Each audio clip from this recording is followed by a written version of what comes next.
Evening. Great to see such a turnout, and I want to welcome you to the second in our series of business leadership in the Spokane area. I'm Patrick Jones. I head up the Institute for Public Policy and Economic Analysis here at Eastern, and we are so happy that you're here. I know that there's maybe a bit of coercion is too strong a word. There's a bit of a push from your professors to make this happen. But I hope by the end of the evening you realize that that was a good nudge that your faculty members gave you. So we have a wonderful speaker tonight that I've known for, I don't know, 15 years, working on certain aspects of Eastern Washington University. I'll introduce her in just a sec. But just let me tee this up a little bit by saying we're here for several different reasons, which I hope you'll see by the end of the evening. First of all, we're here to learn. And learning can take many different forms.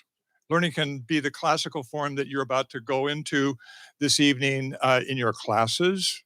It can also be learning by doing, or what we call in higher ed, experiential learning. And it can also be learning by listening to what others have experienced as they've gone before us. And that's what we're here to do tonight, is to hear from our speaker about her experience that started, I won't say how many years ago, but started a few years ago as an Eastern student. We're also here to be inspired, besides learning. And I just hope that all of you are thinking about your next steps after you leave Eastern, and that a job is more than a job.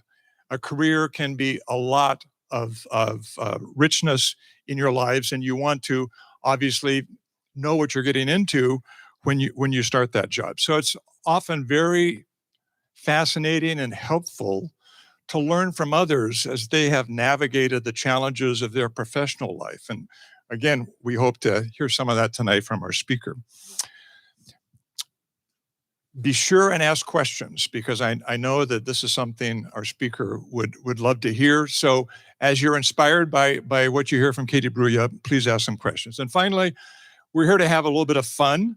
Believe it or not, in the era of work from home, it's good to come together.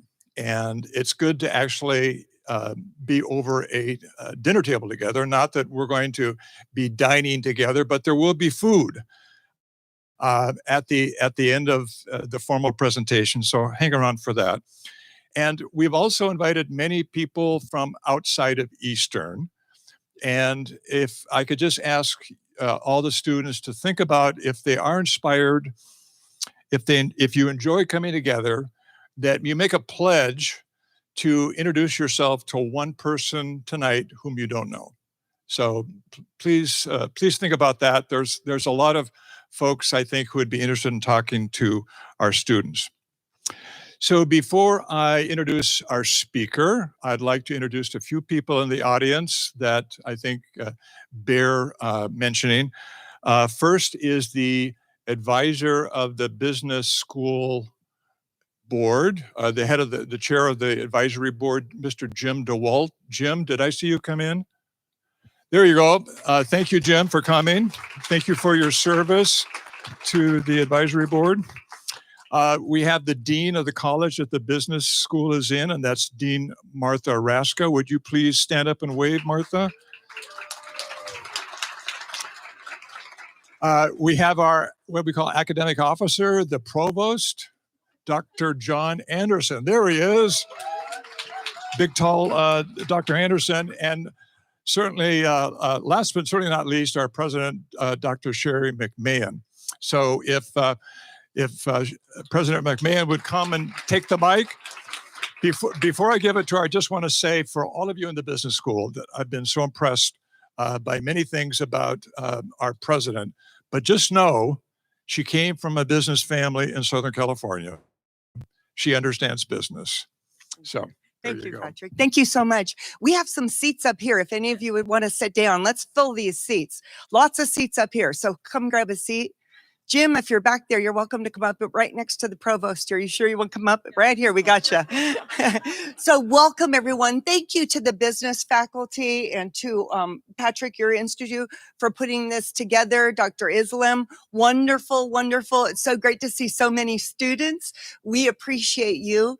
And as Patrick mentioned, experiential learning is just so important for your success.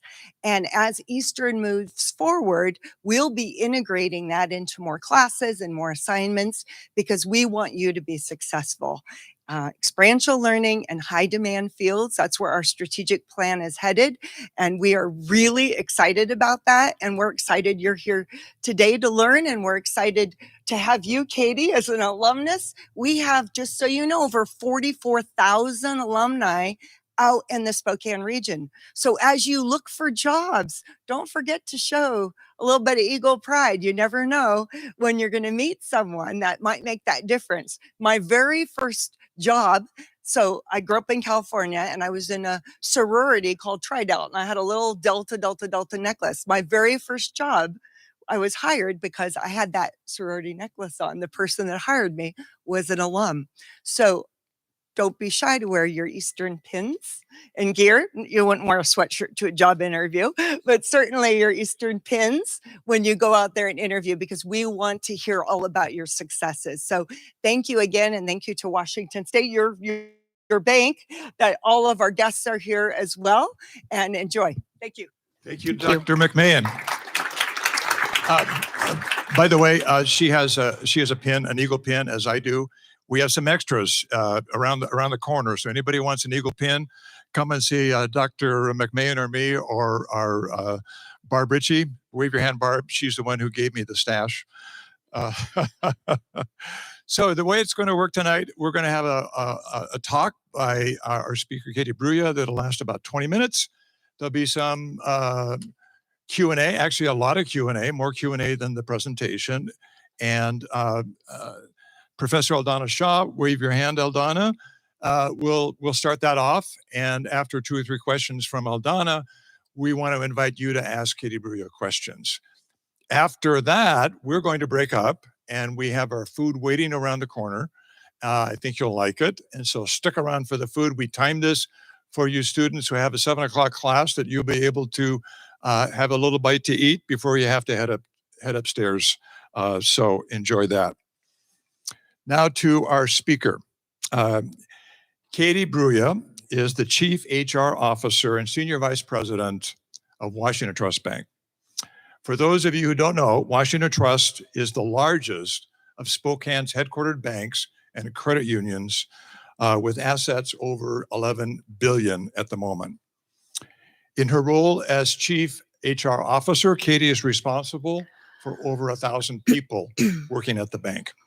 As you heard, Katy is an Eagle, graduating with a degree in business, and she's also a ZAG, just across the way where she received her MBA. Katy is also a mom of 2 children, Matthew and Chloe, and 1 husband. He is my 3rd child, it's true. So she knows personally the challenges of work-life balance as she charts the course of the bank's approach to working mothers. Katy has been at Washington Trust Bank for over 24 years now, and in that time, I think she'll agree that much has changed in work.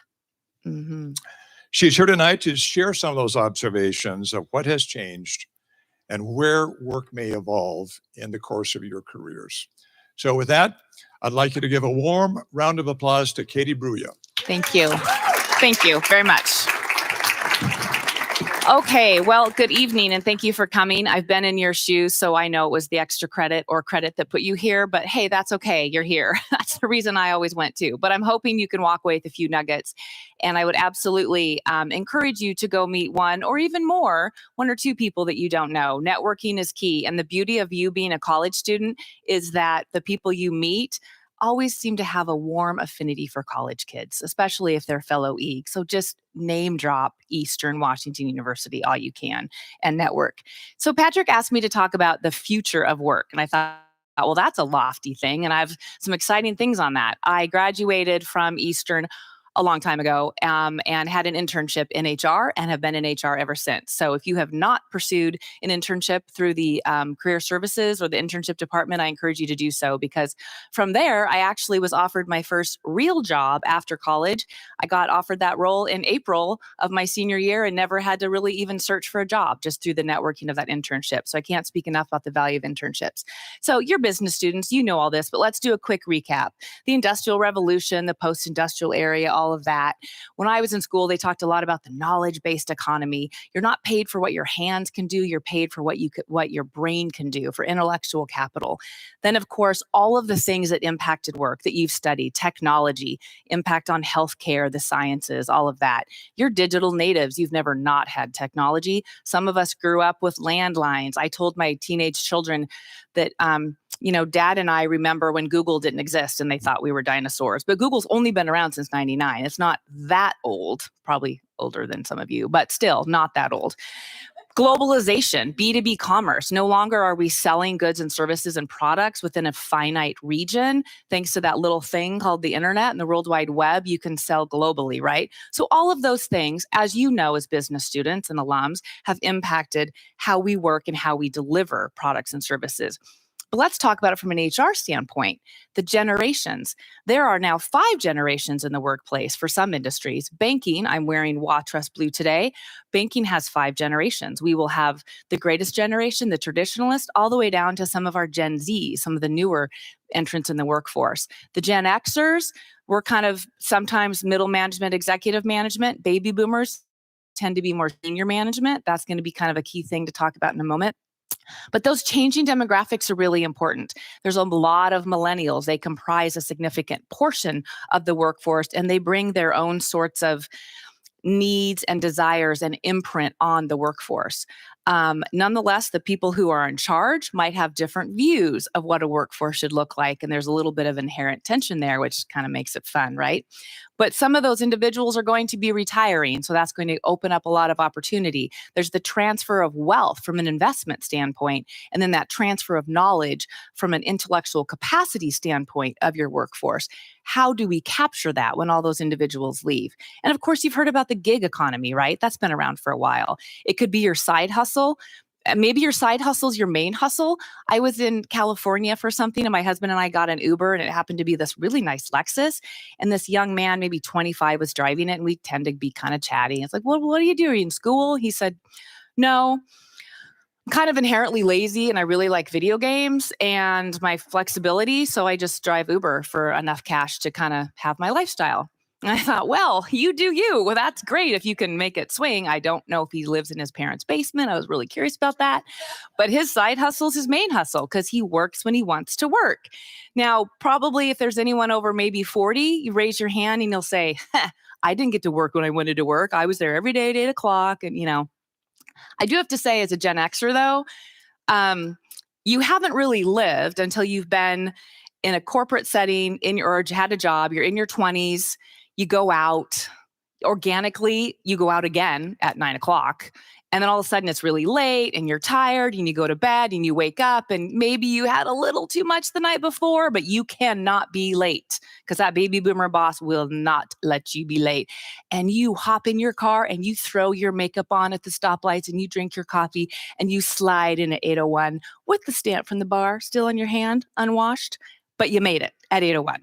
Remote work, not fair. You can go drink all night, roll out of bed, and show up and still be kind of on time, right? We had a lot of grit. It was hard and hard day because we didn't have remote work. But nonetheless, that's now the gig economy. People don't want to do this whole, I have to show up at 8 to 5 and be in a cubicle and all that. Statistically speaking, many people still do. But there's this sort of anti-corporation. Now, I work in a corporation, but this isn't Wall Street. This isn't Goldman Sachs. This is Spokane. We're a lovely company, family-owned by people here in Spokane. Almost 1,200 employees in 3 states, several of whom came tonight. That's very nice of you. Thank you for coming. Mingle, Eags, with these Trust people. They're great people. But it's still a concrete jungle downtown, right? So people, especially this demographic in this room, maybe you watched your parents, you're like, yeah, they looked a little stressed and they were cranky, and sure, they made some money and we had some vacations and stuff, but I don't know that I want that. Maybe you want more money now and then when you want it. Maybe you want to open a yoga practice or have time to take yoga, or you want to do side hustles or Ubers, or you want to be a contract worker and decide when you want to work. So how did you get that? Well, it took a global pandemic for most of Spokane to embrace that. Lots of industries were doing remote work a long time ago. Lots of industries were not. You may not know this in your early to mid 20s because the pandemic was 4 years ago this March, not that we're counting. And that 4 years has been maybe your first year, all of college, most of your 20s.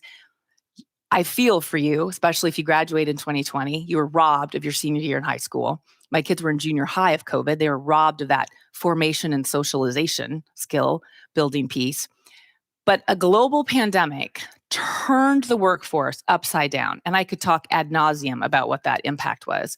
And HR professionals across the globe are saying, will the pendulum swing back? And people ask me this all the time. And last night I was at a dinner at Gonzaga for a Foley Institute Award thing from Wazoo. And I was talking to the head of the Eastern Washington Division of Primera. And he said, we downsized our building. We will never be back on site fully. Never. As a medical insurance company, claims company, my call center people, I will never pay rent for them to come on site. They will do it from home. Certain job groups will always be permanently remote.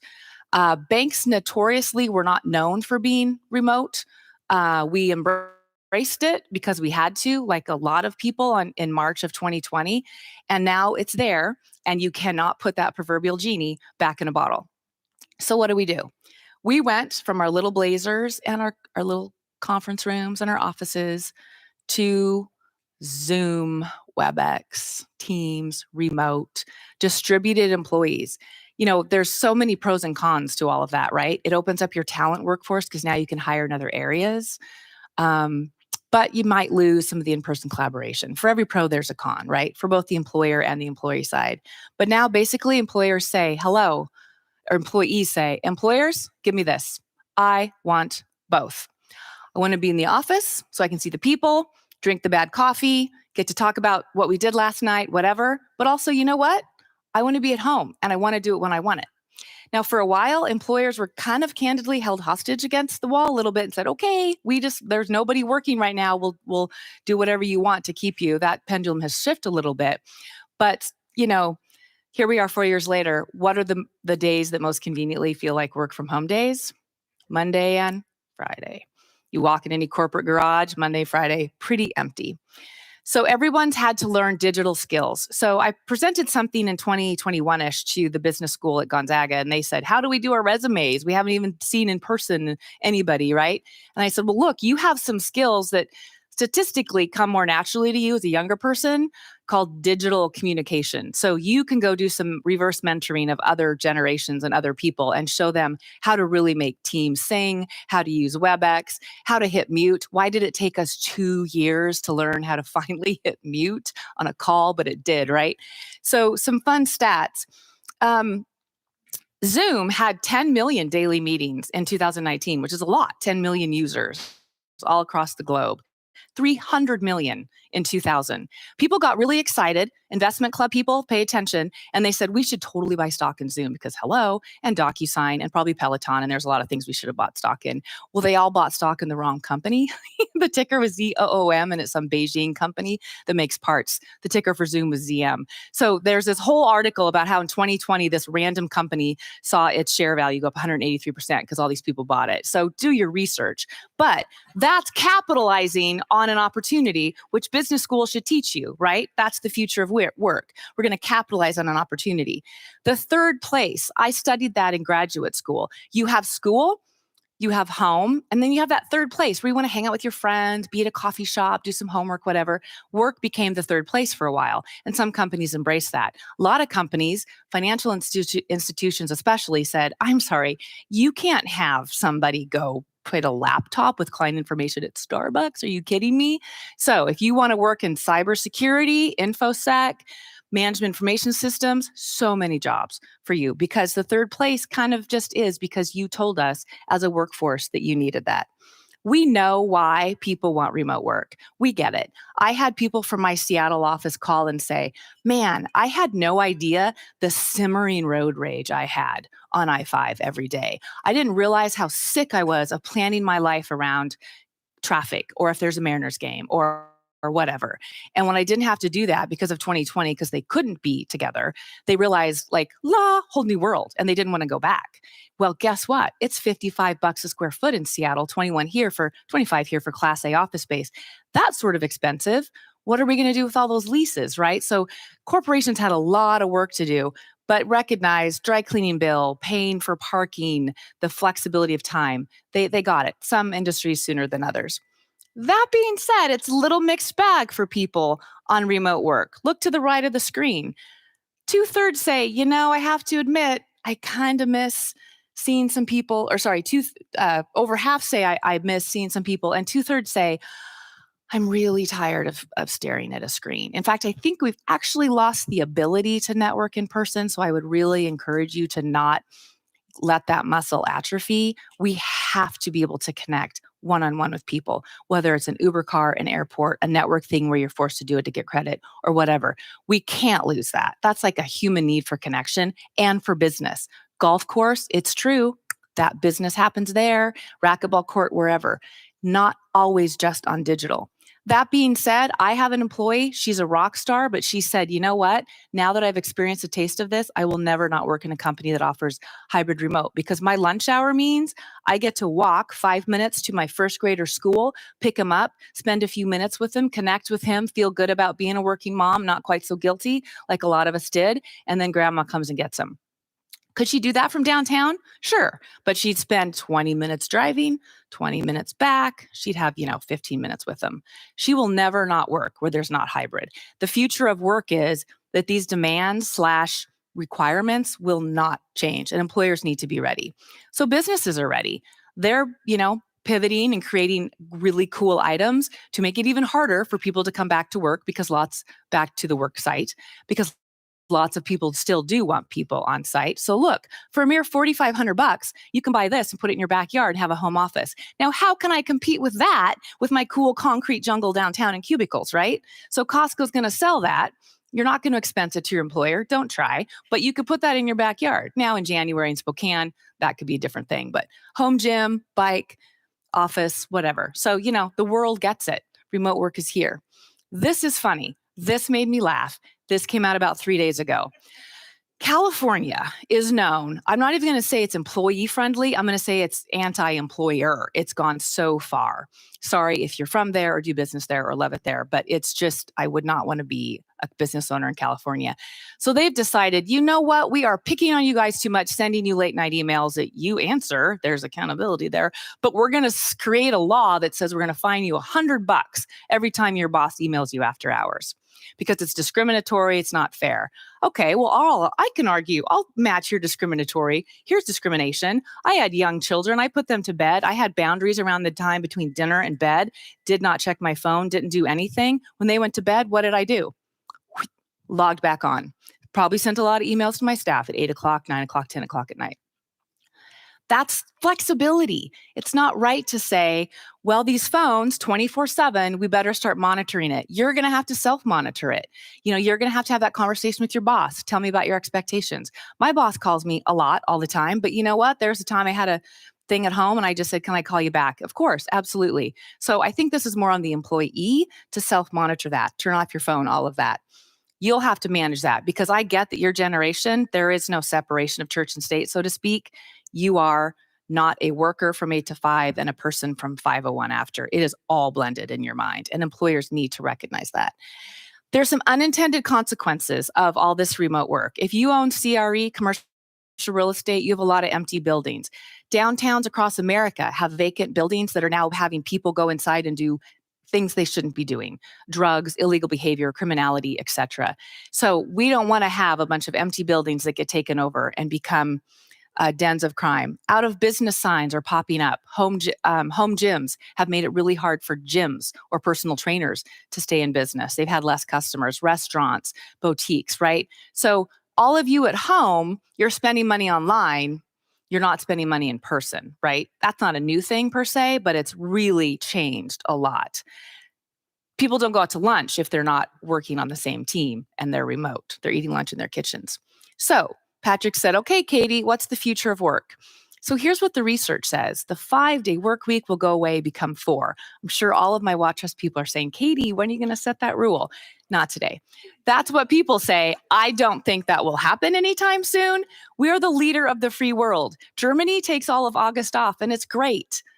Are we really going to lose our status globally and slow down 20%? I don't know. Maybe, but I'm not really sure. Housing subsidies, inflation, gas, rent, all of that, very expensive. Some people say, pundits, researchers, companies will have to provide some housing. Schweitzer Mountain did that for their employees. Hard to get people to move to Sandpoint, North Idaho. So they did create employee housing. So I think it's industry specific. DEI obviously still here. Mentoring. There will be more mentoring. Much like those of you that might be young parents say, I want my children to have a better childhood than I did. You may not even realize it, but as a professional, you're thinking, I want my young up-and-comers to have a better experience than I did.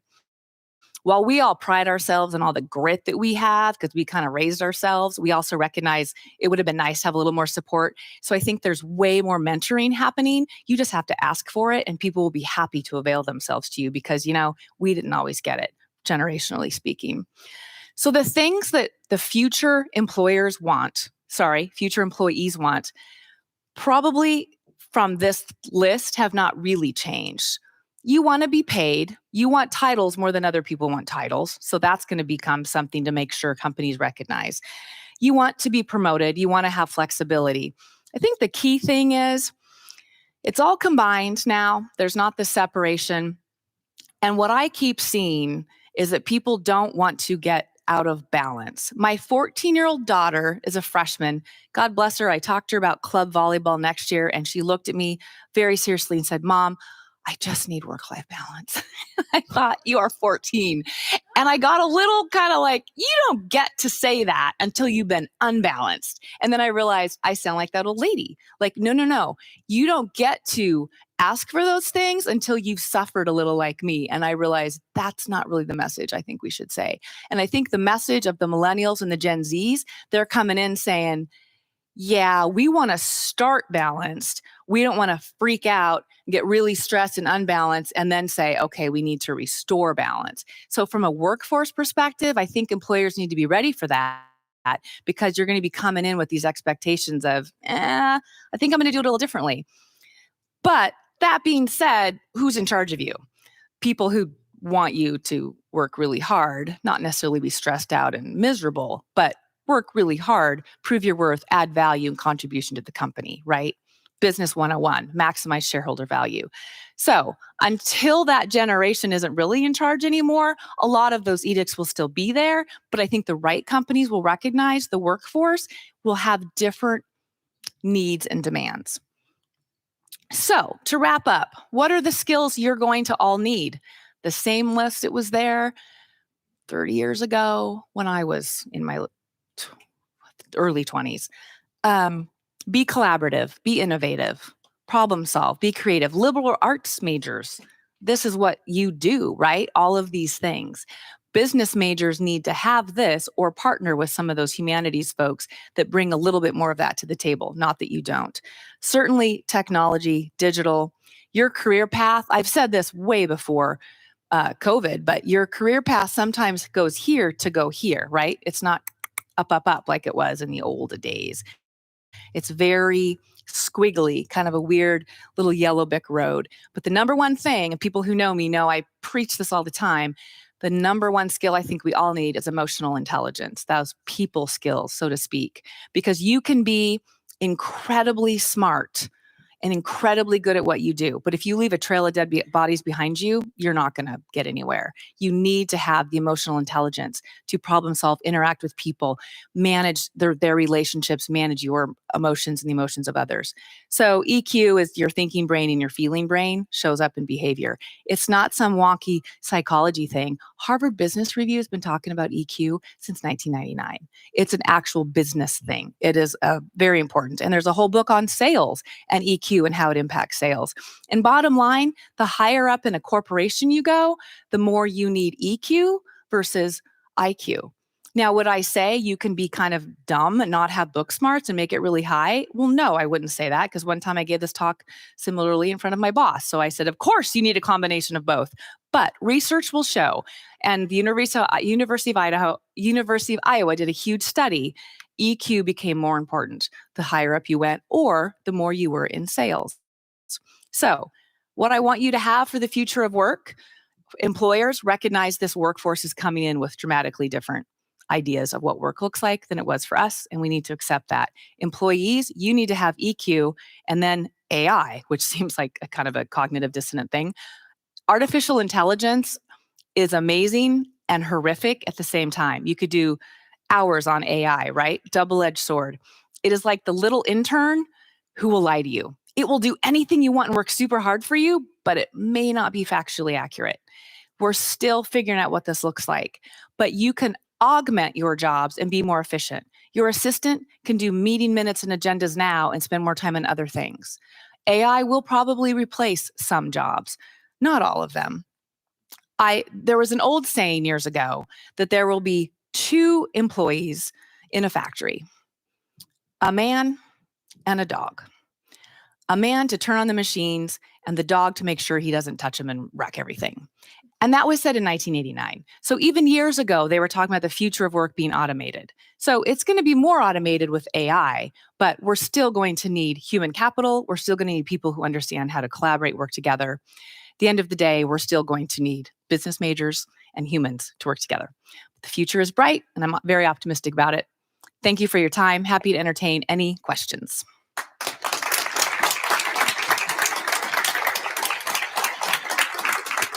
Oh, I will sit over here. Thank you, Katie. That was really wonderful, Oh, thank you. and gives us a lot of inspiration for the future. I'm so happy to see so many of our students here tonight, and I want you to ask some very good questions because you have this wonderful opportunity here. When I think about it, I guess I'll sit down too.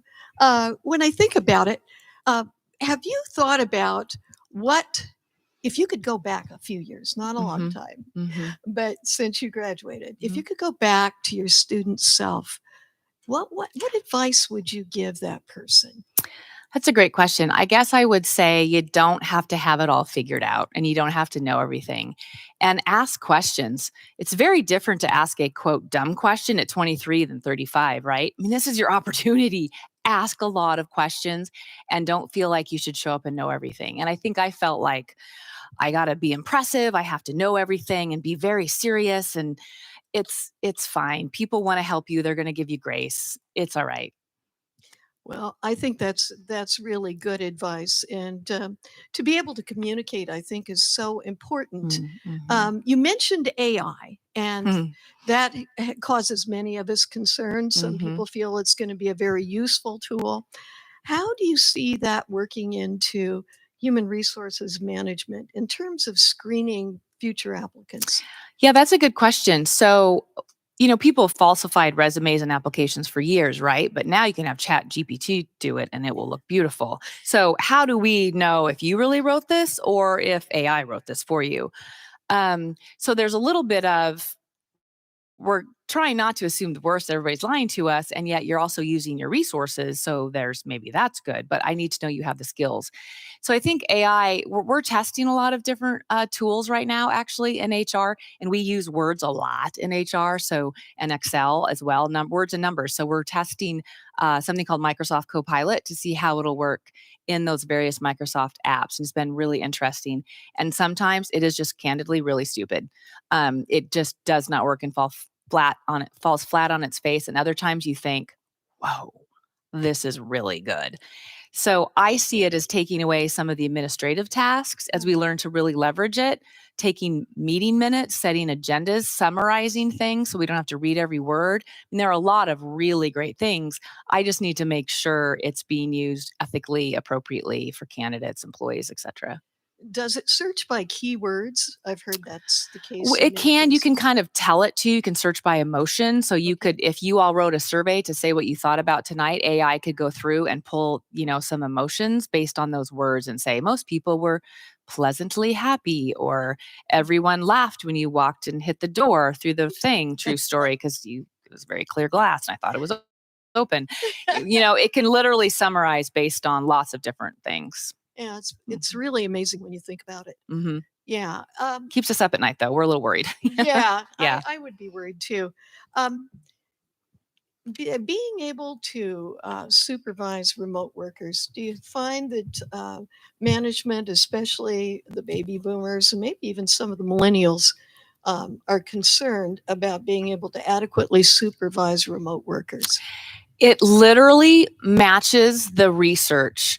Baby boomers hate it, want you all on site all day. Millennials love it, want to mix. Gen Xers are, we're kind of in the middle, recognize there's absolute value to having the flexibility to work remotely from home and do your emails and whatever till 11 and then go in the office for a meeting. The baby boomers, statistically speaking, distrust that people are really working while they're at home. I mean, it is kind of classic, ties into their generation of, but I clawed my way up here and I was in my chair at 8. And even if I have a meeting that ended at 4:40, I would come back to the office and my boss saw me at 5. That's just how they were trained to be a worker. So it's very difficult for them to say, all right, I'm going to just let go and you're going to be at home and I'm not going to try to see if the green light's on or you moved your mouse or, but if you go watch TikTok videos, which every generation can watch what other generations do, there's a whole thing on how to fool your boss. So, I get why maybe baby boomers are a little suspect out there, but the research is I found it to be statistically correlated with the levels in our organization based on that. Do you think that will be or that situation of maybe not trusting the workers will be helped by training in organizations? Maybe, but I think it's really individual. Remote work isn't for everybody. And in our remote work policy, when I wrote it, there's some jobs that are really good for this, and there's some temperaments that are really conducive to it, but there's some that aren't. And we've had to tell some people, you need to be in the office. And some people admit it. I just start cleaning my fridge or whatever. I need to be in the office to keep my brain focused. So I think it's very individual. And I think trust has to be built through relationship, not just through training. Yeah. And getting to know people. Right. Which is hard to do over a screen as well as it can be done, but more difficult than in person. Right. Let's have a few questions from the audience. You've got a great opportunity here, and we have somebody who's going to be going around with a microphone. Is that correct, Patrick? Yeah.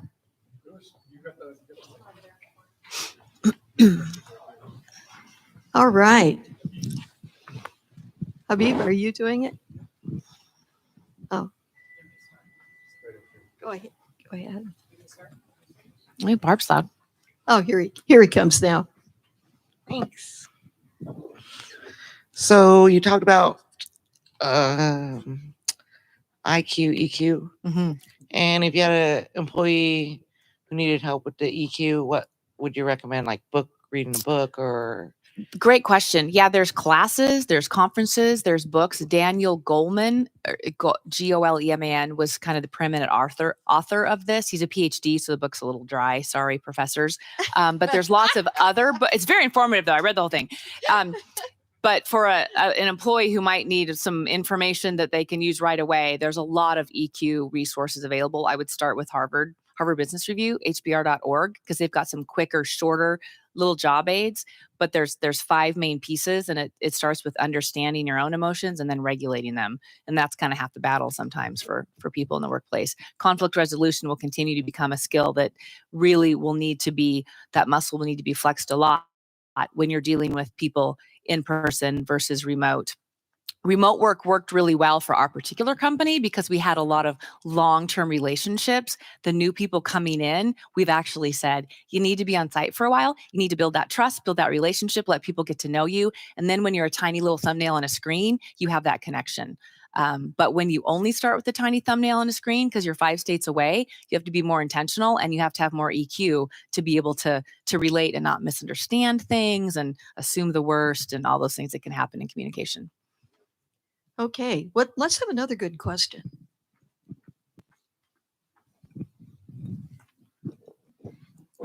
So, could you touch on being a female in the industry, working your way up, especially in banking, which historically has been a male industry, but on working your way up, you mentioned having to prove yourself. Yeah, generationally, that sort of proved myself, be there 8 to 5. Yeah, early on. I worked at Gonzaga University in HR through in my late 20s, and then moved to Washington Trust in my also very late 20s.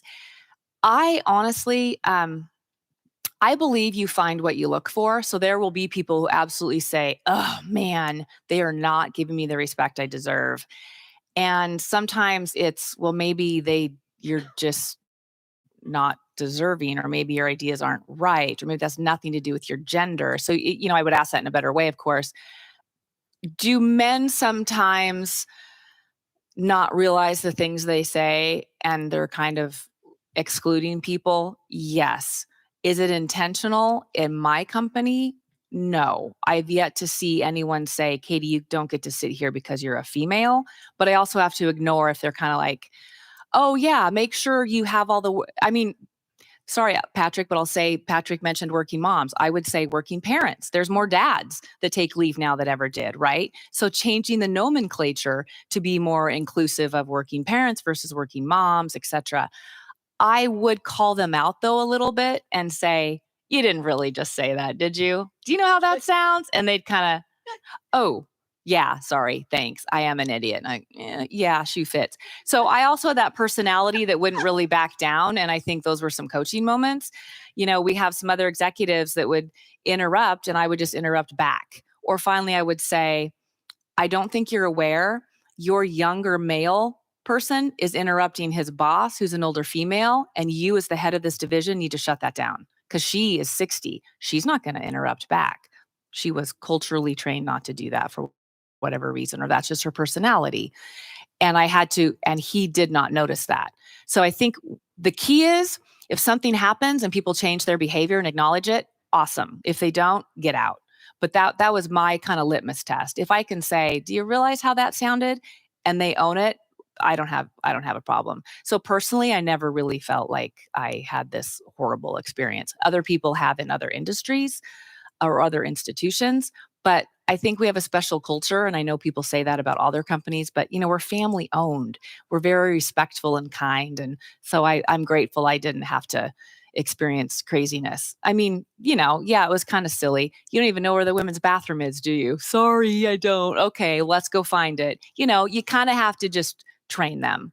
That doesn't mean if they're horribly inappropriate, you let them off the hook. I had a vendor completely sexually harass me, horrible.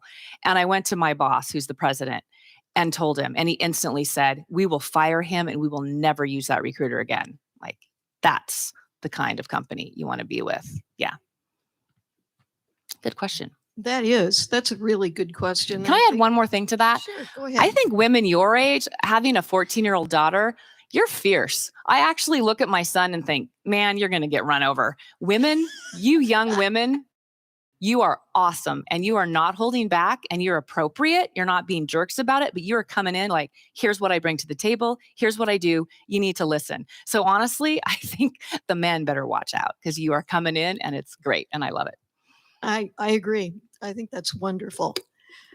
Okay, is there any other question out there that we could ask? First off, I'd like to agree with you. I have a 16-year-old. I'm over here. Oh, thank you. No, Yeah. it's okay. And then I have a question. You're in HR, And you said that you rose up in your company. Is that correct? Yes. Yes. Do you notice now that a lot of people are going diagonally? So they're going to different places to go above? Yes, go for up. sure. Because you go over here to get up. I think having P&L responsibility, profit and loss responsibility is really key. I'll never be president of this company, nor do I want to be, because I've never done the core operating piece that we do, which is commercial lending, or had significant profit and loss accountability.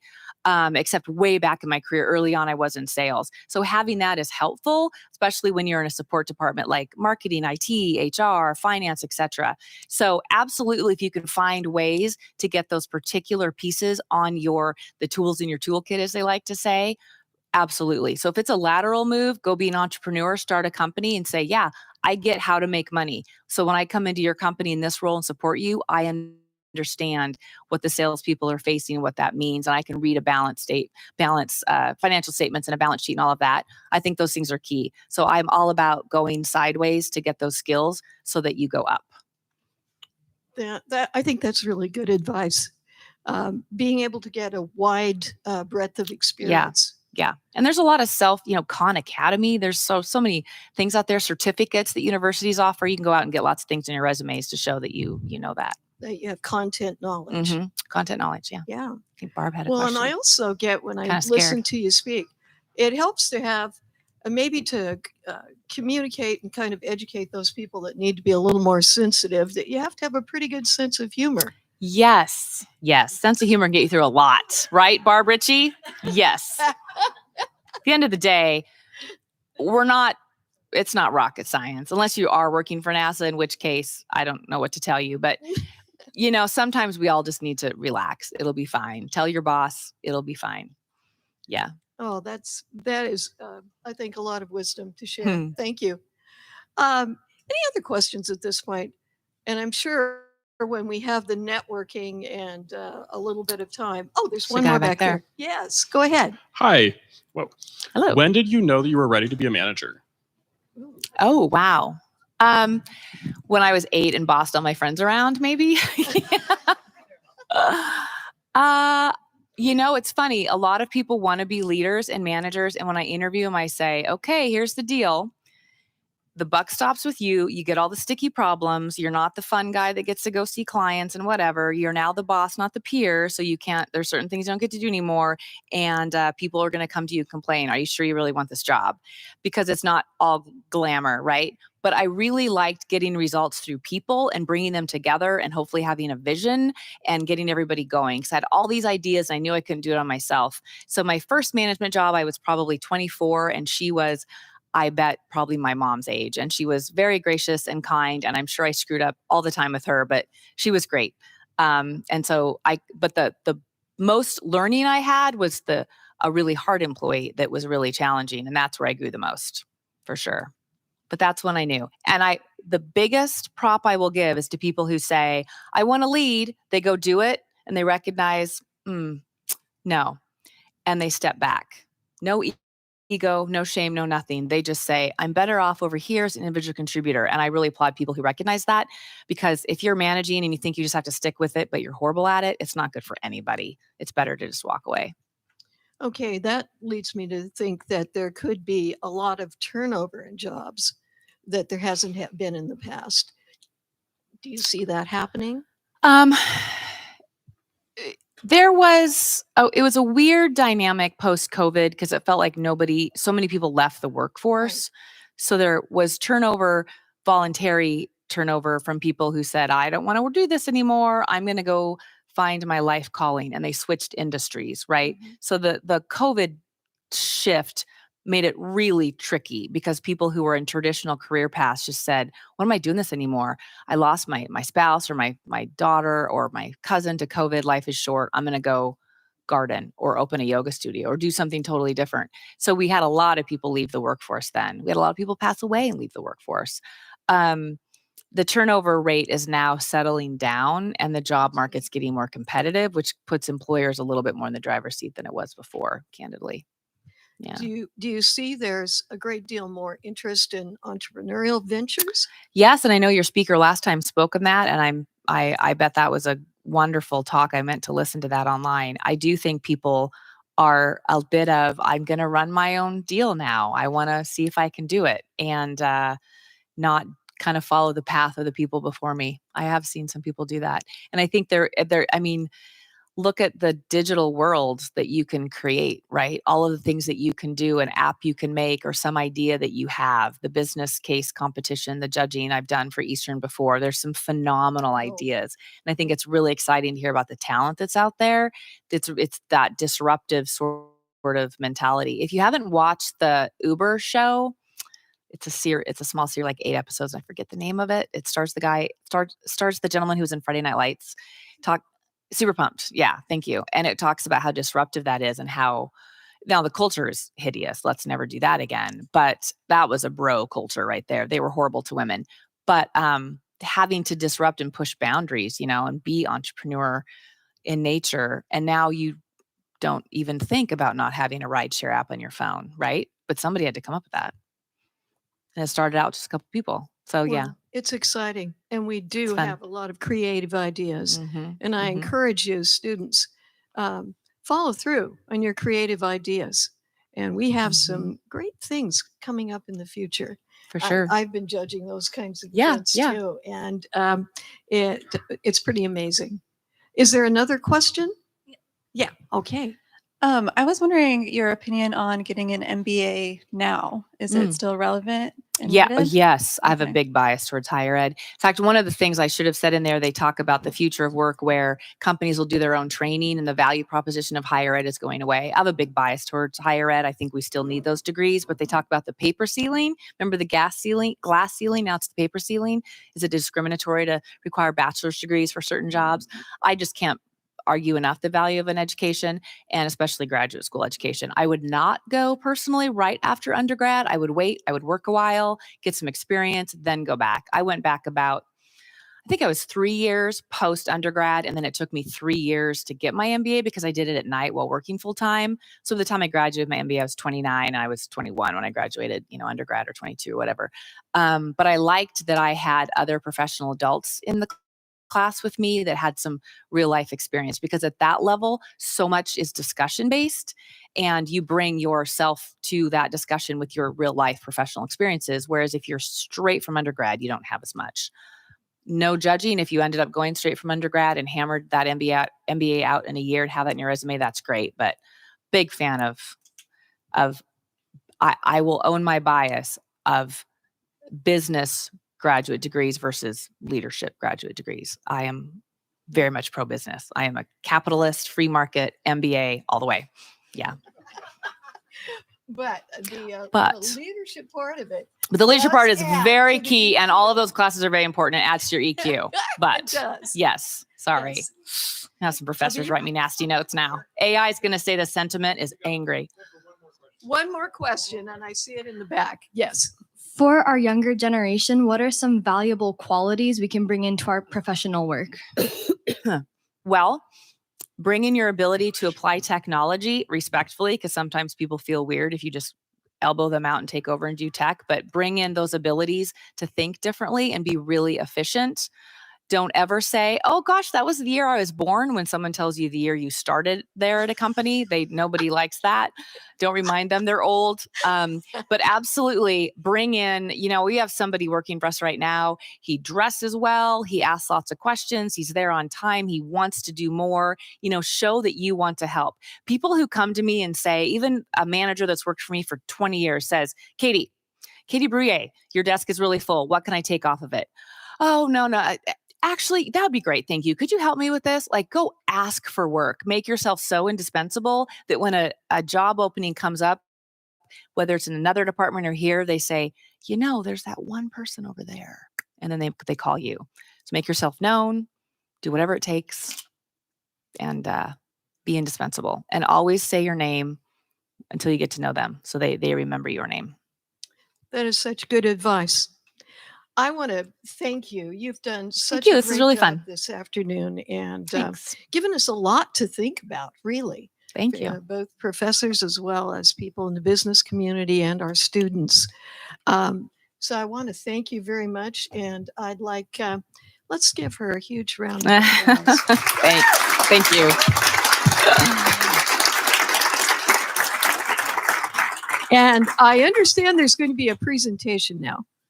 I think we've got something for our speaker. Oh, that's nice. Professor Joe wants to come From the School of Leadership Studies. He's going to hit me on the head. Oh, that's beautiful. Thank you. That's lovely. Hi. Yeah, thank you very much. Oh, sure. So this Yes. is- yeah. Thank you. Do you want me to hop down? I can't really hop. You might have to hop up. I hurt my arm. So should I go like this? Yeah. All right, perfect. Okay, Thank you. thank you. Thank you. Thank you. It's very nice. Thank you. All right. I'm holding you up from food. So, that's Katie so is right. nice. As Thank you. always, we do Oh, have quite a bit of thanks. food that will be brought out right now. And those of you who have 7 o'clock classes, make a beeline to it, but don't forget what we asked, to shake somebody's hand whom you don't know. So with that, thanks for coming. On May 15th, we'll have our third speaker, Dan Rourke of Gestalt Technologies. So hope you can come to that.